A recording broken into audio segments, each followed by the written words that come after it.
Sri Mulyani copot jabatan Rafael Alun di Ditjen Pajak buntut kasus anaknya Mario Dandi. Menteri Keuangan Sri Mulyani Indrawati mencopot Rafael Alun Trisambodo yang merupakan orang tua dari Mario Dandi Satrio dari tugas dan jabatan di Direktorat Jenderal Pajak. Sri Mulyani memutuskan untuk mencopot Rafael Alun Trisambodo yang merupakan orang tua dari Mario Dandi Satrio dari tugas dan jabatan di Direktorat Jenderal Pajak. Keputusan tersebut didapatkan setelah dilakukan pemeriksaan oleh Inspektorat Jenderal Kementerian Keuangan.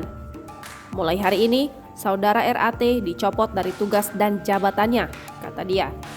Dasar pencopotan dari jabatan struktural adalah Pasal 31 Ayat 1 PP 94 Tahun 2021 mengenai disiplin pegawai negeri sipil.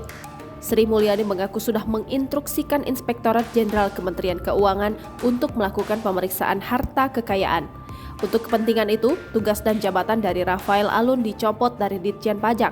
Selain itu, Sri Mulyani juga sudah meminta agar pemeriksaan pelanggaran disiplin Rafael Alun ditindaklanjuti. Saat ini sudah diterbitkan surat tugas pemeriksaan pelanggaran disiplin untuk Rafael Alun. Jangan lupa subscribe, share, komen, dan like ya!